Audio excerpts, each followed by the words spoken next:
to see the unity of view coming forward from this panel on this particular point. We all love the international students. It's part of modern Melbourne. It's one of the things that makes modern Melbourne so special. We all 1,000% reject any form of racism as the most venal of all attitudes that can exist in political debate. And yes, I think there are undercurrents of that in the federal parliament in this particular debate.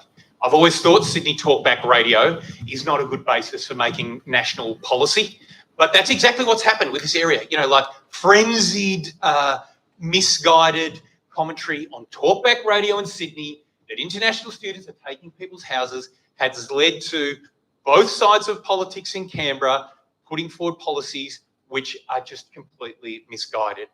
Now, I think that's the sentiment that's shared by everyone here. The question is, what specifics can we do at Town Hall here in Melbourne? So I'm pleased to say that this current council has taken action. So Olivia Ball's here tonight, good councillor. Councillor David Griffiths is here as well, looked after education, done a great job in this area, it must be said. So we passed a resolution in council requiring me as Lord Mayor to write to the Prime Minister about this issue and say, hey, we don't want less international students, we want more. And so I wrote that letter. In fact, I went one step further. I actually rang the Prime Minister, chatted to Anthony Albanese. I said, look, we've got 22,500 purpose-built student accommodation rooms in this city. We've got another 4,000 coming through. International students are not the cause of housing crisis. In fact, they help create more housing in this city, the truth be told. In Melbourne, we want more international students, not less. The result of that discussion is that now the federal government is taking a regional approach to how they're rolling out these caps. I think it's wrong-headed policy, but at least now we are seeing some changes to the policy which recognise that here in Melbourne, we want to see more international students, not less. And other cities, other parts of Australia, they can do what they want. But here in Melbourne, we will now be getting more reflecting as Sorry, I was getting carried away. Excuse my passion and my energy. It's something I feel very, very strongly about. Thank you, and thanks for the reminder. Okay, we'll go to Jamal, and then we have two more questions. Thank you. We're not used to being on the other side of the bell. That's right. In joke with the councillors. I think you see everyone's here supportive of not having a cap, and I echo Nick's word. At council we've made a very strong stance about this. What I would also add is, what's really important here, and it comes back to racism. Nothing for us without us. And that's the problem. So who's making decisions here? It's the same people, same white old men. It's time for change.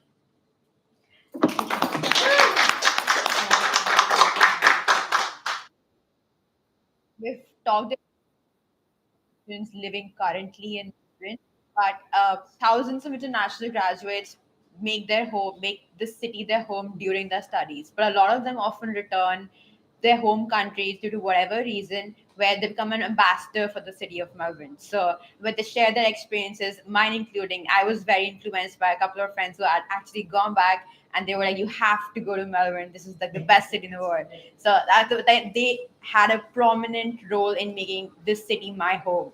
So my question would be, how would you ensure that Melbourne's international graduates stay connected to the city and allowing them to continue to contribute to Melbourne's growth, especially in business and research? Great question. Aaron.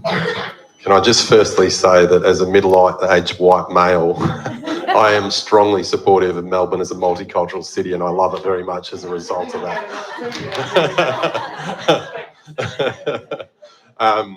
I actually benefited from a program like this when I was in my 20s. I actually got selected to go on the Ship World Youth, which is a Japanese-sponsored exchange program where you go on a ship for 8 weeks with 15 other different cultures, and it was just amazing.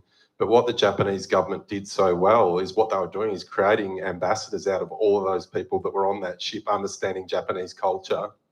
And so I think, just like we have an alumni program for universities, what we need is a much better coordinated alumni program for our international students as ambassadors for our city when they go back to their countries and hopefully come back again in the future. So I think it's something that universities and other training providers are well versed in and are good at. And I think City of Melbourne should play a role in coordinating that international alumni system, because I think it's, as you said, it's just one of the best ways that you can connect your country with goodwill all across the world. And I think the amazing talent that is coming out of our universities, you know, we are in an absolute skills crisis here. So there's both the ambassadorial part of this equation, and there's the pure and simple thing of attracting the best and brightest minds, but equally not grabbing all that talent, supporting that talent perhaps to go and help out in other countries that are, you know, that are needing that talent as well. Great. Thanks, Aaron. Great. I want you back. I want you to come back for life, Bria. So don't just go back to your home country and spruik how wonderful Melbourne is, but quite sincerely, as your Lord Mayor, I'd like to be able to hand over to you your Australian citizenship certificate when you come back here with all the skills and wonderful features that you have to be able to contribute to this wonderful city that we live in. Thanks, great. And mine will be a pretty quick comment too. One of the things I think we need to guard against sometimes in these campaigns is that we come up with ideas that we think you'll like. And I don't think that's necessarily a great role for government to take. I think the role government should take is always looking to people and saying, what can we do to help you? So rather than us coming up with ideas and solutions, I think government is all about creating the right environment where your ideas can be turned into action. And so I talked earlier about creating those senses of community facilities, those opportunities for people to come together and work through these issues. So there's a forum at Council, I know at the moment, through that international student portfolio. We've got to take that wider, but more importantly, we've got to look to ways to support you and the ideas you come up with, not tell you what our great ideas are to support you. Great. Thank you, Phil. Okay. Better speak to this microphone. So my next question is around, so far all of the questions we've referred to international students as a group, but we know that we are not a homogeneous group. We are young people from more than 170 countries here in Melbourne and Victoria. And within this group, there are also different intersectionality. At Future Forte, we really was born out of wanting to support women, young women from different cultures. And there are other groups as well. We'll have a presence tomorrow at an event that speaks to queer students, where Aidan will speak at. So I wanted to hear from you, how would you, do you have the cultural understanding of where students come from with all of those intersectionality, and what is your plan to support students to make the city more inclusive?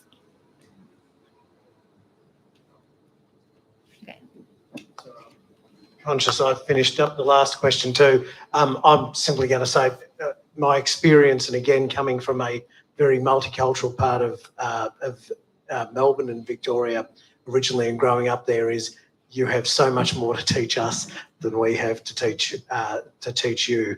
That sense of broadening the community's understanding and sense of the globe on which we live comes from you rather than from us. So I think the real issue here is not about initiatives, it's about that attitude that we can open our doors and embrace what you can tell us and teach us about the world you come from. Thanks, Phil. Let's go to Jamal and Roxanne. Thank you. I've just done a session on maybe to give you my background. I'm migrant, I'm queer, I'm from a Lebanese background. On my ticket, we've got Judy here as an international student. She's a leader in the Chinese student and young people's community as well. I think the first thing to say is, well, what's happened in Australia? In 1978, multiculturalism started. In 1996, I think, John Howard basically killed multiculturalism. We've had about 20 odd years where multiculturalism has become into this thing where it's home affairs, it's about border control, it's about students as assets, spending money. The Towards Fairness report, which came out about 2 months ago, is the first time since then that we've spoken about multiculturalism in a different way. So 4 weeks ago, I held a roundtable with community leaders. How do we bring those actions to reality here in the city of Melbourne? I think that's how we continue to build multiculturalism, how we bring this to life by people of colour, by migrants, by students. And that's why I've committed to, particularly for young people, a young people's body that reports directly to council. So we're not just hearing from you by opening the doors, you're coming and having a seat at the table. So we're making decisions for young people by young people as a council. Thank you, Jamal. Roxanne. Thank you. Yes, so visibility is so important in creating, fostering a sense of belonging to people in minority groups. And, you know, as a woman, queer, and my non-binary deputy, also queer, we could lead a really fantastic council where, again, nothing about us without us, where we would absolutely engage with the community about what services we can be providing and what their needs are. You know, we do know already that the City of Melbourne works actively to support diversity and inclusion within the City of Melbourne. And as Lord Mayor, I would be working to make the city's workforce a much more inclusive and diverse workforce as well. And yeah, again, the Greens is a party that has always, every vote, every time, stood for the rights of LGBTQIA community every time. Thank you, Roxanne. All right, we might move on to our final question of the night. So with this question, with international students, we often are seen as a group as cash cows, where Australia and organizations, institutions extract value from. But we know that there are also a lot of international students who have bootstrapped themselves, or family have bootstrapped us to come here for an education, and things happen. Sometimes students lose jobs, and with the rising cost of living crisis and financial pressures, as Lord Mayors, what would you do? What can you do, and what can the city do to alleviate some of these challenges? Okay, Aaron. Yeah, I think some of the things we've spoken about earlier can help. I think the ability for international students to work is kind of a ridiculous situation when we have such a skills shortage, and that we actually need more ability for international students to actually work. I mean, it just contributes to the economy. It allows international students to be able to support themselves as well when they're away from family. But as I mentioned earlier, we know that hard times actually hit. So if I'm elected as Lord Mayor, we will create that emergency fund, and it's an $1,000 emergency fund between $500 and $1,000 that is there straight up if you're hit hard times and you need that support.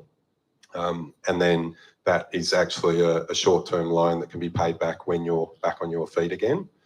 I think the other thing that City of Melbourne actually does well and should continue to do is that, and that is to be a facilitator of all the fantastic services that are there, whether that's across federal, state or local government and other service providers, is just ensuring that that international students know that there is a wide range of support services that are out there that they can access when they fall on hard times. And I think removing that stigma of seeking help, that you don't have to be proud and stoic and try and cope with it yourself, that reaching out for help is sometimes the best thing that you can do. Thanks, Aaron. Any takers? Just a quick one, and thank you. I think this is it can be a really difficult area because of the systems that have been built. I agree with you, and it's completely wrong. We need to, first of all, I think, and as Lord Mayor, I'd be advocating to remove the cap on the number of hours that international students can work. This is really critical. We saw that happen in the pandemic, got removed, and it made a big difference. It made a big difference to my partner. It made a big difference to so many others. And it changes the way that businesses as well and employers can look at international students and go, oh no, actually you can work for us because you can work full time or you can work consistently. And so that's really important. The other issue is, I think, as a local government, we have a limited remit around some of this, but what we can do is support organizations and ensure there's an ecosystem of organizations through our grants that are delivering for international students. So our commitment as part of our community commitments is to ensure that we're continuing to broaden that, and that the cluster of organizations that are still delivering services is better curated and supported by council. So they actually have a space where they can deliver those services here, whether it's through the hub, through the couch, or through other spaces. We need to make sure there's multiple spaces for people to deliver those services as well. Great, thank you. Roxanne, do you want to go? Thank you. I forgot what I was going to start with now. So we're committed to keeping all of our council services available at or below inflation. So all of those services that the community relies on. We're having a big push this election on housing affordability, and some of that will take time to flow down the pipeline. But what we're really excited about is the new short stay accommodation laws that have been brought in by the state government that will allow the council to put caps on the number of nights that properties can be available for short stay accommodation, which will mean that we can have so much more housing back into the long-term rental market, which will make that housing more available and more affordable for everybody. Oh God. That's okay. We'll come back. That's I okay. was just about. Unfortunately, I know you're desperate. Yeah. Oh, you go for it. That's okay. We have time. Yeah, we just want to say that we are mindful of time, and I know that you have a very busy schedule running to meet with different people. So firstly, we'll give you each 30 seconds to say whatever you haven't yet said to this audience. But before that, just want to say a huge thank you again. I think the City of Melbourne, the Melbourne City Council is the only city council where international students get a vote in Victoria. So this is why we really want to have all the candidates here to meet with international students and to have this connection. So if you are able to stay for a few minutes as well, students, if you have questions, feel free to ask the candidates. Priya, any words from you before we go to? Just that it was a very, very insightful discussion, and it was lovely to hear your views on what most pressing issues are, because we got the questions from the audience, so we know that they wanted to know these answers. So thank you so much for your time. Yeah.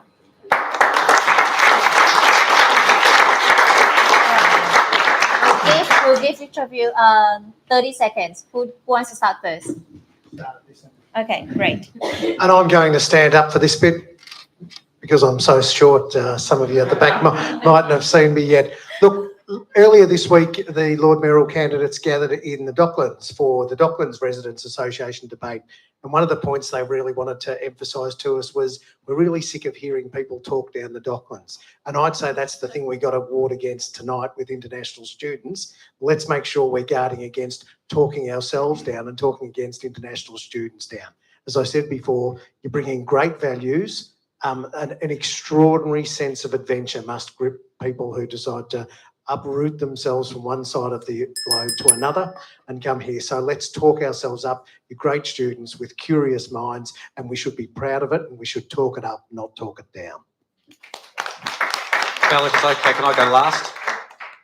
Sorry? Okay if I go last? Yes. I know what's Greg going to say. Thank you, everyone. Thank you so much for hosting this. International students are definitely an important part of our community. Not only that, you are a part of Melbourne's heart. You are ones who will become Melburnians, or you become great ambassadors for Melbourne. Not just supporting international students, I think we need to ensure that we are understanding that international students also are here to take part in our community. So making sure that we are supporting you in every single way in doing that is important. And yeah, I think just having been an international student, I know what it's like. And I want to say thank you very much. Maybe the only thing I do want to finish off, that's it, sorry, trying to remember what it was. International students can vote. But I think what we need to do is make it easier and clearer.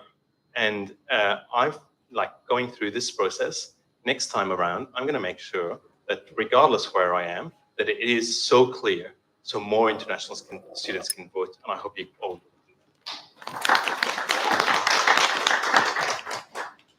Look, I think Melbourne is the best and fairest city in the world, and this election, I'm putting forward a plan to make it even better and even fairer. And international students need to be at the absolute heart of that. I hope you've heard from all of us tonight. We love the international students in the city. You're part of modern Melbourne. You're part of the energy and the fabric of our city, and we love you to bits. And one thing we haven't talked about tonight is Melbourne has been the #1 international student city in Australia for the last 10 years. We should all be very, very proud of that. But the challenge for all of us is how do we go from #1 in Australia to #1 in the world? I believe we can get there. There's the ideas and energy there to get us there. Thanks so much for this debate tonight. It's been a really important contribution to the conversation in this election. And I think the international students of Melbourne are going to be better for it. Thanks so much, everybody. Well, I think it's been an excellent session tonight, and probably to Phil's point, I just think hearing from you and from your questions is probably the most valuable part of the evening, because that's how we should inform our policy and our decision making. And I just want to say, yes, you might be international students, but you are actually the community of Melbourne. This is what our community is. And so just like other Melburnians, you're feeling the cost of living crunch. You're feeling that the city's maybe not as safe and clean and accessible. And that's not talking the city down. That's recognising that we're a great city, but we've got some challenges and we need to work on those together. And we can be better. And that's exactly what Team Wood will deliver if we're elected in October. And before I close, I just want to say that obviously international students are fantastic for our city in so many ways. But one of the proudest moments that I used to have when I was acting mayor for City of Melbourne was actually this citizenship ceremony. So I really hope I get to be there when you're becoming a citizen of Australia as well. I guess I'll stand up. Everybody else did. I remembered what I wanted to say, and it was, I think, more important than removing the cap on hours working, because we actually don't want to see people working themselves into the ground. You're trying to study and you're trying to work. I feel that that is much less important than standing up for workers' rights. As a unionist, I am very passionate about holding information sessions and education sessions for international students on your rights at work. Join your union, making sure you're getting paid properly. It's not under the table. You're not getting overworked and underpaid. Wage theft is a crime, and I do not want to see that happening to our wonderful international student community. Just as closing, I would like to promote our diverse ticket that we have with an African Australian, a Muslim Australian. We've got 3 young people on our ticket who are under 35, and one of our candidates who has a disability and is an amazing advocate for young people in our country, Barry Berry. So thank you very much, everyone. Thank you. Go Greens.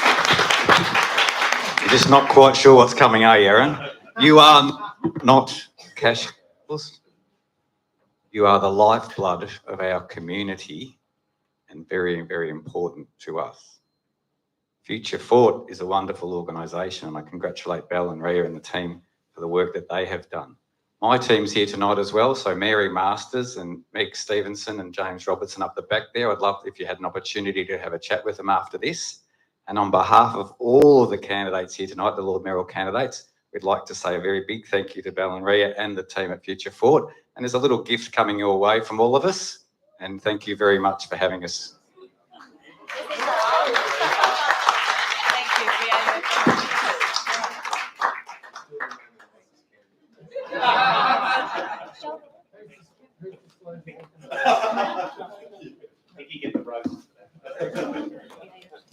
All right, thank you very much to all our amazing candidates for sharing all your wonderful insights tonight, and to all of you in the audience as well for your participation.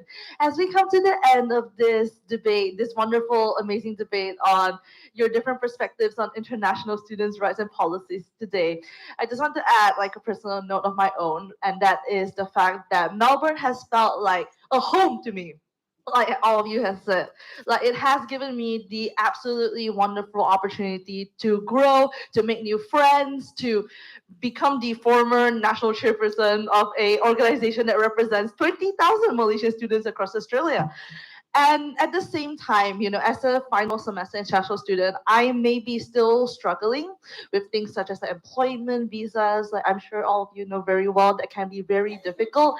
But because of how amazing the city of Melbourne is and how much it has felt like a home to me with the community I have here, I am more determined to stay on. And it is my wish that the city of Melbourne continues to become such a home for all international students here in this room and beyond, as well as it is my wish for all our candidates here to continue driving forward this mission of supporting international students in making this our home. A heartfelt thank you to our candidates for sharing their insights and visions for the future of Melbourne, particularly regarding the rights and policies impacting our international student community. Your willingness to engage and listen to the concerns of our community is crucial, as we appreciate the time you've dedicated to this event. And of course, thank you so much to all of you in the audience who came by today, as well as your amazing participation. It is your voice that makes it a very important makes it a very important part of this process in the journey of us making decisions and supporting our amazing community here in Melbourne. Yep. As we reflect on tonight's discussions, we encourage everyone to stay connected and involved. One organization that plays a pivotal role in supporting international students here in Melbourne is Future Forte. We invite all of you to join Future Forte to access valuable resources, networking opportunities, and advocacy initiatives that promote the rights and well-being of international students. And of course, like on 7th of October, a very important date. So ballot packs will be mailed out. So do remember your power as a voter, and do make sure to check your mail and vote. Completed ballot papers must be returned by Friday, 25th of October, 2024. This is your opportunity to make your voice heard and help shape the future of our city. Yes, and finally, we will have election results announced on the 15th of November 2024. So do make sure to stay informed of this process and to continue keeping up with all the latest updates on what's happening with the election. Together, let's continue to advocate for a more inclusive and supportive Melbourne for all students. Have a great night, and we look forward to seeing you at future events.